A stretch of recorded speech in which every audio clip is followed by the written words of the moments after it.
بسم اللہ سے نحمدہ ونصلی علی رسولہ الکریم اما بعد اعوذ باللہ من الشیطان الرجیم بسم اللہ الرحمن الرحیم ان اللہ لا یغیر بما قوم حتی یغیروا بما بانفسهم صدق اللہ العظیم. جزاک اللہ. ابتدائے سخن اس عظیم ہستی کے پاک نام سے جس نے ہمارے دلوں کو اجالا اور ہمارے سینوں کو ایمان کے نور سے منور کیا. درود و شریف اس عظیم ہستی نبی کریم صلی اللہ علیہ وآلہ وسلم پہ جنہوں نے ہمیں تاریکیوں کی دور میں 40 سال کے محنت کے بعد ہر دور کے لیے مسلمانوں کے لیے اور امت مسلمہ کے لیے ایک نظام ترتیب دی، ایک معاشی نظام ترتیب دی، ایک روحانی نظام ترتیب دی اور ہر لحاظ سے ہمارے نظام کو مضبوط کر کے ہمارے سامنے رکھا. میں اپنی سپیچ کا آغاز پاکستان کے موجودہ حالات اور دنیا میں جو حالات چل رہے ہیں ان سے کروں گا، اور میں چاہتا ہوں کہ سارے اسٹوڈنٹس اس کو سمجھیں، کیونکہ پولیٹکس کرنا میں سمجھتا ہوں کہ آج کل پاکستان کی ضرورت ہے. پولیٹکس اسٹوڈنٹس کی ضرورت ہے، کالجز کی اسٹوڈنٹس کی. پولیٹکس ضرورت ہے مدرسے کی اسٹوڈنٹس کی. پولیٹکس ضرورت ہے یونیورسٹی کی اسٹوڈنٹس کی، کیونکہ جن حالات میں ہم گھیرتے جا رہے ہیں اور جو سرکمسٹانسز بن رہی ہے ان کے لیے میں سمجھتا ہوں کہ ہمارے معاشرے اور پاکستان کا ہر ایک فرد اس میں اپنا حصہ ڈالے. ادروائز پاکستان جو ہے نا، جو کیا کہتے ہیں، جو نہیں دیکھتے، وہ جو نہیں سنتے اور جو یہ سمجھتے ہیں کہ ہم سائٹ پہ بیٹھتے ہیں اور پاکستان کا کچھ ہوگا نہیں، ہم کچھ نہیں کرتے پاکستان کے لیے، تو یہ غلط بات ہے. کیونکہ مصیبت سے بھاگنے والا شخص کبھی مصیبت سے چھٹکارا نہیں پاتا، مصیبت اس کا پیچھا کرتا ہے. اور جو شخص مصیبت سے بھاگتا ہے تقدیر میں اس کی مصیبت بھی لکھ جاتی ہے اور تقدیر میں اس کی ذلت بھی لکھ جاتی ہے. میں اس وقت پہلے دنیا پہ تھوڑی سی ہم جو ہے نا ڈسکشن کرتے ہیں کہ دنیا میں کیا نظام چل رہا ہے. دنیا میں اس 100-200 سال میں کون کون سے ایسی تبدیلی آ گئی کہ جن میں بعض قوم جو ہے نا وہ عروج کی گہرائی تک پہنچے اور بعض قوم جو ہے نا وہ بالکل پیچھے رہ گئے. اس میں ہم امت مسلمہ اور ہمارے سب مسلمان اس میں شامل ہیں. یہاں پہ پاکستان میں لوگوں میں ایک عجیب سی خوف پائی جاتی ہے، ڈرتے ہیں. ایسی خوف پائی جاتی ہے کہ اگر ہم نے حق کے راستے پہ یا پاکستان کی ترقی کے لیے آواز بلند کی تو ہمارا جو ہے نا فیوچر وہ خراب ہوگا. یا ہم یہ سوچتے ہیں کہ کوئی ہمیں جو ہے نا بلیک میل کر کے ہمیں مختلف طریقوں سے گھیر لے گا اور ہماری یہ بات ہمارے خاندان تک پہنچ جائے گی اور ہماری تقدیر جو ہے نا وہ تاریک ہو جائے گی. یہ ڈر ہے جو پچھلے 72 سال سے پاکستانیوں کے دلوں میں ہے. پاکستان جب آزاد ہو رہا تھا 1947 میں، 1920 میں یہ پوری دنیا تقسیم ہو گئی. یہ بات کو سمجھے، 1920 سے پہلے دنیا تقسیم نہیں تھی، نہ کوئی بارڈر تھا، نہ کوئی بارڈر سیکیورٹی فورسز تھی، نہ ویزا ریگولیشن تھا، نہ پاسپورٹ تھا، کوئی بارڈر نہیں تھا. 1920 میں جب پوری دنیا تقسیم ہو رہی تھی تو ہر ملک جو تقسیم ہو رہا تھا تو اس کی تقسیم کا بیس جو ہے نا علاقہ تھا. علاقے کے لحاظ سے اسے ملک دیا جاتا تھا. زبان تھا، زبان کے لحاظ سے اسے ملک دیا جاتا تھا. نسل تھا، نسل کے لحاظ سے اسے ملک دیا جاتا تھا. نو اس سیناریو میں 1947 میں پاکستان واحد ملک ہے جس نے رنگ، نسل، زبان، علاقہ، اس سارے پیرامیٹرز کو ایک طرف پھینک کے اسلام کے نام پہ آزادی حاصل کی. انہوں نے کہا کہ ہم ایک ایسا ملک بنائیں گے کہ جس میں اسلام کا بول بالا ہوگا، جس میں ہمارا اپنا نظام ہوگا جو ہم اپنے مرضی سے چلائیں گے. وہ نظام ہوگا جو میرے نبی نے اور میرے قرآن نے مجھے سکھایا. اب 1947 سے لے کر اب تک پاکستان کی پولیٹکس میں بہت ڈیپ ڈیویژنز ہیں، تقسیم ہے بہت زیادہ۔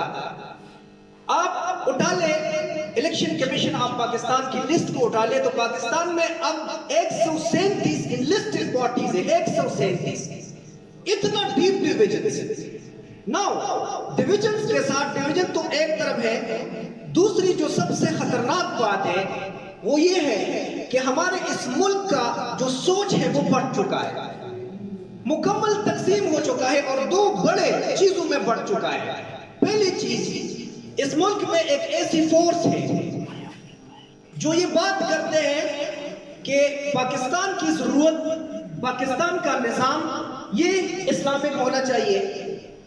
دوسری جو بڑی گروپ ہے وہ یہ سوچتے ہیں کہ نہیں، اسلام کا نظام نہیں ہونا چاہیے بلکہ ڈیموکریٹک ہو یا لبرلزم ہو یا جو بھی ہو، لیکن اسلام نہیں ہونا چاہیے۔ یہ بہت بڑی ڈیویژن ہے ان دونوں میں، اور اس دونوں کی بیس نے، اس دونوں کی ڈیبیٹ نے اس پورے قوم کو جکڑ کے رکھا ہوا ہے۔ یہ ترقی نہیں کر رہا۔ ایک گروپ آتا ہے دوسری گروپ پہ تنقید کرتا ہے، کرٹیسائز کرتا ہے اور خود آگے بڑھتا ہے، پھر وہ گروپ دوسرے گروپ آتا ہے اس پہ کرٹیسائز کرتا ہے، خود آگے بڑھتا ہے۔ پرسنلی پاکستان نہیں بڑھ رہا آگے۔ جو کہتا ہے کہ پاکستان آگے بڑھ رہا ہے یہ غلط بات ہے۔ میں آپ لوگوں کو بتاتا ہوں، اس دنیا میں انقلاب جب آئے، انقلاب سیاسی بھی ہوتی ہے، انقلاب جو ہے نا وہ صنعتی بھی ہوتی ہے، جس کو ہم انڈسٹریل ریولوشن کہتے ہیں۔ میں یہاں پہ ڈسکشن کروں گا انڈسٹریل ریولوشن کے اوپر کہ صنعتوں میں اور انڈسٹری میں انقلاب کیسے آیا، اور پھر آپ لوگ دیکھ لیں کہ اس انقلاب کے بدولت ان قوموں نے یا ان ملکوں نے ترقی کی کہ نہیں کی۔ پہلا جو انڈسٹریل ریولوشن آیا تھا اس میں یوں ہوا تھا کہ پہلے لوگ ہاتھوں سے کام کرتے تھے، ہینڈ پروڈکشن تھی، تو ہینڈ پروڈکشن جو ہے نا وہ ٹرانسفارم ہو گئی مشینوں میں، مشین آ گئے۔ یہ ایک بڑا ریولوشن تھا، پہلا انڈسٹریل ریولوشن تھا۔ دوسرا بڑا انڈسٹریل ریولوشن میں کیا ہوا کہ ہمارے پاس ٹیلی گراف اور ایکسٹینسو ریلوے روڈ بچ گئے۔ ہر جگہ پہ ریلوے روڈز اور اسٹیم انجنز چلائے جاتے تھے، ان سے مختلف قسم کی امپورٹ ایکسپورٹ کیے جاتے تھے۔ یہ بھی انڈسٹری میں ایک بہت بڑا ریولوشن تھا۔ اس کے بعد جو تیسری بڑی انڈسٹریل ریولوشن تھی یا ہم کہتے ہیں صنعتی انقلاب تھی، اس میں یوں ہوا کہ کمپیوٹر ایجاد ہو گیا اور کمپیوٹر کا دور جو ہے نا وہ شروع ہو گیا۔ اب جو انڈسٹریل ریولوشن چل رہی ہے، اب جو فورتھ انڈسٹریل ریولوشن چل رہی ہے، اور ابھی جو ہے نا اس کا جو ہے نا میکنگ شروع ہے، وہ چل رہی ہے، ابھی بن رہی ہے، اس کو کہتے ہیں فورتھ انڈسٹریل ریولوشن۔ نو فورتھ انڈسٹریل ریولوشن میں مشین نہیں ہوں گے، اس میں ایکسٹینسو ریلوے نہیں ہوں گے، اس میں کمپیوٹر کی بات نہیں ہوگی، وہ بیسڈ ہے آرٹیفیشل انٹیلیجنس پہ۔ آرٹیفیشل انٹیلیجنس پہ بیسڈ ہے۔ آرٹیفیشل انٹیلیجنس کیا ہوتا ہے؟ اس میں کیا ہوتا ہے؟ اس میں آپ کے پاس ڈیٹا ہونا چاہیے، بہت ڈیٹا ہونا چاہیے، ہر قسم کا ڈیٹا ہونا چاہیے۔ جس طرح آپ لوگوں کا مائنڈ، جو آپ کا سینٹرل نروس سسٹم ہے، برین ہے، وہ پاسٹ ایکسپیرینس پہ کام کرتا ہے یا ڈیٹا پہ کام کرتا ہے، اسی طرح آرٹیفیشل انٹیلیجنس ڈیٹا پہ کام کرے گا، اور ایک وقت آئے گا کہ یہ آرٹیفیشل انٹیلیجنس اتنی اسٹرانگ ہوگی کہ نیچرل انٹیلیجنس کے سامنے کھڑی ہوگی۔ اب آپ تصور کریں گے جو چاروں صنعتی انقلاب آ رہے تھے دنیا میں، جو چاروں انڈسٹریل ریولوشن آ رہے تھے، مختلف ملکوں نے ترقی کی، ٹیکنالوجی میں ترقی کی، اپنی اکانومی کو اوپر لے کے گئے، اتنے اسٹرانگ بنے کہ دنیا پہ حکومت کی انہوں نے۔ اب اس انڈسٹریل ریولوشن کے دوران، چار انڈسٹریل ریولوشنز کے دوران، ہم مسلمان کہاں پہ کھڑے؟ ہم نے کیا کیا؟ کوئی ایسا ملک آپ بتا سکتے جو آپ کہے کہ آج کل ایک بین الاقوامی سطح پہ یا ایک انٹرنیشنل لیول پہ وہ کسی دوسرے ملک کو کمپیٹ کر سکے؟ کیا کہ نہیں؟ کوئی ہے ایسا؟ کوئی ملک ہے؟ مجھے تو نہیں دکھا۔ 57 اسلامک کنٹری سے 1.9 بلین مسلمان ہیں، دنیا کی سب سے بڑی آبادی ہے، 6 ارب مسلمانوں میں 2 ارب ہمارے مسلمان ہیں، لیکن ہم جو ہے نا اس سارے انڈسٹریل ریولوشن جو ہے نا یہ ہم سے گزرتے گئے، اور ہم پیچھے جو ہے نا ذلت کی پستیوں میں دھکیلتے گئے ہیں۔ ہمیں عقل نہیں آئی. ابھی بھی پاکستان میں یہاں پہ اگر آپ بات کرتے ہو، یہاں پہ کانسیپٹ ہوتا ہے، کانسیپٹ پیش کرتا ہے، ٹھیک ہے، ہمارے لیڈرز جو ہے نا وہ کانسیپٹ پیش کرتا ہے ریاست مدینہ کی. اس بات کو سنیں، ریاست مدینہ کی کانسیپٹ پیش کرتا ہے. ناؤ ریاست مدینہ کی کانسیپٹ کو پیش کرتا ہے اور وہ سوچ رکھتا ہے کہ یہاں پہ کیا ہوتا ہے، لوگوں کے لیے خوراک فری ہوگا، لوگوں کے لیے تعلیم فری ہوگی، لوگوں کے لیے میڈیکل فیسلٹیز فری ہوگی. اور یہ ایک ٹرینڈ بن چکا ہے. جب ایک حکومت آتی ہے، ایک پرائم منسٹر آتا ہے، تو پرائم منسٹر کیا کرتا ہے؟ فار ایگزامپل ایک پارٹی کا نام تو میں نہیں لوں گا، وہ آ گئی، انہوں نے کیا کیا؟ بے نظیر انکم سپورٹ لانچ کی، فری میں لوگوں کو پیسے دینا شروع کر دی. اس کے بعد اب جو ہے نا وہ بے نظیر انکم سپورٹ 10 سالوں تک ایز اے پولیٹکس استعمال ہوگی، آپ لوگوں سے ووٹ لیتے رہیں گے وہ. اس کے بعد دوسرا لیڈر آتا ہے، اس نے صحت کارڈ متعارف کیا اور اس نے تمام صوبوں میں صحت جو ہے نا سب کے لیے فری کیا. دیکھیں حیرانی کی بات یہ ہے، ذرا سنسیریٹی سوٹ پہ غور کریں، کامن سینس کی بات ہے، وہ ملک جس کا بچہ بچہ لاکھوں کا قرض دار ہو، وہاں کے حکمران کیسے کسی کو فری میں سب کچھ دے سکتا ہے؟ کسی ایک نے سوال کیا کہ آپ پہ جو قرضے پڑے ہوئے ہیں، ہم اپنے ڈیسیجنز خود نہیں کر رہے، بینکس ہیں وہ ہمارے نہیں ہیں، ہمارے بینکس چلے گئے، ہم خود مختار نہیں ہے، آپ فری میں ہمیں سب کچھ دے رہے اور ان فورسز کو انفلوئنس کر رہے ہم پہ جو جس کا ہمارے پاس ہمارے ساتھ کوئی تعلق ہی نہیں ہے. کسی ایک نے سوال کیا، بس یہی جو ہے نا خوش ہوتے ہیں. اب یہ بتاؤ کہ اربوں روپے اس صحت کارڈ کی پروگرام کے لیے، اربوں روپے بے نظیر انکم سپورٹ پروگرام کے لیے بجٹ میں یہ جو ہے نا مختص ہوں گے، اربوں روپے. اب مجھے یہ بتائے، یہ اربوں روپے یہ جیب سے تو نہیں لے گیا، وہ کیا کرتے ہیں؟ پھر آپ لوگ چیختے ہو پیٹرول مہنگی ہو گئی، گھی مہنگی ہو گئی، آٹا مہنگا ہو گیا، غریب برباد سے برباد ہوتا گیا، وہ بیمار ہوگا بھی نہیں بیچارہ، لیکن اس کے لیے سفری ہے، لیکن اس کے بدولت اس کو کیا کیا؟ مہنگائی کا ایک بہت بڑا بوجھ اس کے سر پہ ڈال دیا. اس کی بنیادی وجہ کیا ہے کہ جو فری میں آپ لوگوں کو چیزیں دے رہے ہیں نا، فری میں، remember be careful with the word free, ہمیشہ یاد رکھیے. میں آپ لوگوں کو ایک مثال دیتا ہوں، دنیا میں سب سے زیادہ آئل پروڈیوسنگ کنٹری کون سی ہے؟ وینیزویلا ہے. سعودی عرب نہیں ہے، امریکہ نہیں ہے، وینیزویلا ہے دنیا میں. آج وینیزویلا میں قحط پڑی ہے، وہاں کے لوگ جو ہے نا ڈسٹ بن میں اپنے لیے خوراک تلاش کرتے ہیں. اتنی شدید فیمن، اتنی شدید ڈراٹ، اتنی شدید قحط پڑی ہے وہاں پہ. اس کی بنیادی وجہ کیا تھی کہ وہاں کے پریزیڈنٹ آ گئے، اس کی اکانومی ساری بیس تھی پیٹرول پہ، آئل پہ تھی. اس کے پریزیڈنٹ آگے انہوں نے کیا کیا؟ لوگوں کو توجہ حاصل کرنے کے لیے، اپنے اقتدار کو پرولونگ کرنے کے لیے، بڑھانے کے لیے انہوں نے کیا کیا؟ سب کچھ فری کیا. تعلیم فری، کھانا free, education free, medical free. یوں ہوا کہ آج کل جب پیٹرول کی قیمت گر گئی تو آج جو ہے نا وینیزویلا کے ایک کنویں پہ آئی ایم ایف بیٹھا ہوا ہے، دوسرے کنویں پہ ورلڈ بینک بیٹھا ہوا ہے، وہاں پہ قحط پڑی ہوئی ہے. دنیا کی سب سے زیادہ آئل پروڈیوسنگ کنٹری. یہی نقصان دیتا ہے ہمیں. دوسرا، یہاں پہ بالکل میں خود سمجھتا ہوں، میرا اپنا ویژن یہ ہے کہ ہم ریاست مدینہ بنائیں، بالکل بنائیں، کیونکہ یہ ہماری ضرورت ہے، یہ ہم پہ فرض ہے. ہم جو ہے نا، ہم نے پورے امت مسلمہ کے لیے ایک جو ہے نا ایک فورس، ایک امید جو ہے نا بننی ہے پوری امت مسلمہ کے لیے. میں بھی چاہتا ہوں کہ ریاست مدینہ بنے، لیکن کیسا بنے؟ میں بار بار آپ لوگوں سے ڈسکس کرتا ہوں کہ آپ مجھے بتائیں اس بات کو.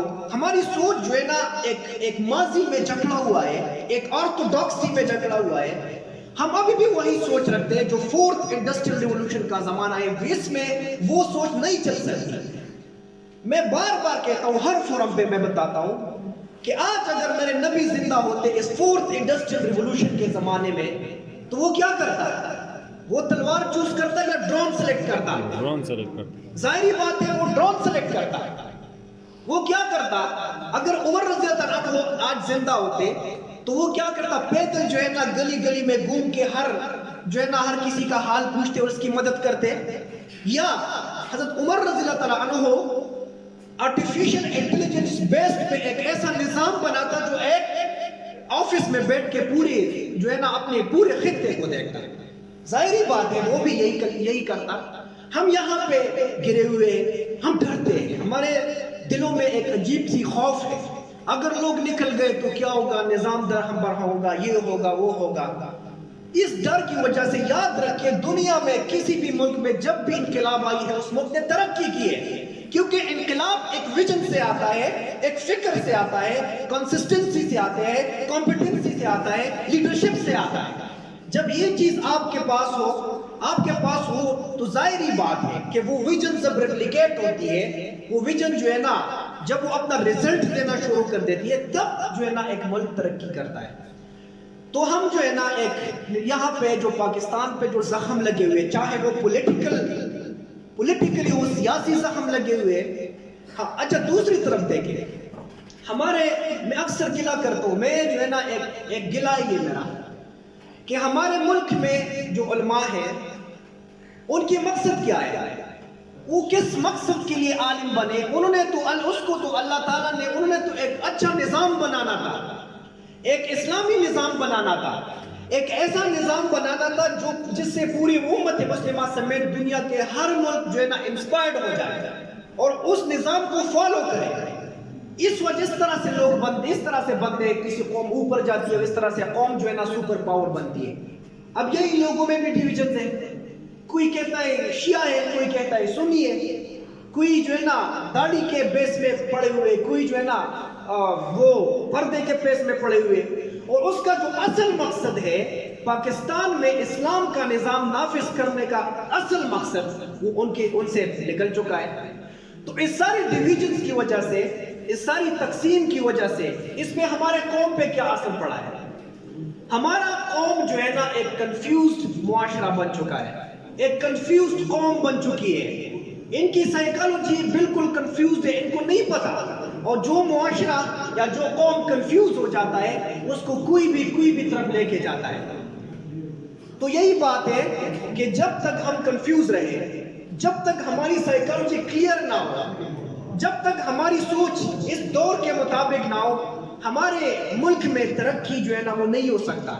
اور ظاہری بات ہے، میں یہ بار بار کہتا ہوں کہ چلے ٹھیک ہے، آپ نے تو کوئی اور فارم آف گورنمنٹ لے کے آئے، اس فارم آف گورنمنٹ میں یہ لوگ ترقی بھی کرے تھے، یہ پھر بھی کھڑے ہوں گے آپ کے سامنے کھڑے ہوں گے، یہ آپ سے ڈیمانڈ کریں گے اسلام کے، یہ آپ سے کہیں گے کہ یہ ہمارا راستہ نہیں تھا، آپ نے تو ہمیں کسی دوسرے راستے پہ لے کے گئے، یہ آئیں گے، یہ انقلاب پاکستان میں آئے گا، اور پاکستان میں اگر انقلاب آئے گا تو وہ دوسری انقلاب نہیں ہوگا، وہ ہوگا اسلامک انقلاب، اور اسلام کے لیے آئے گا۔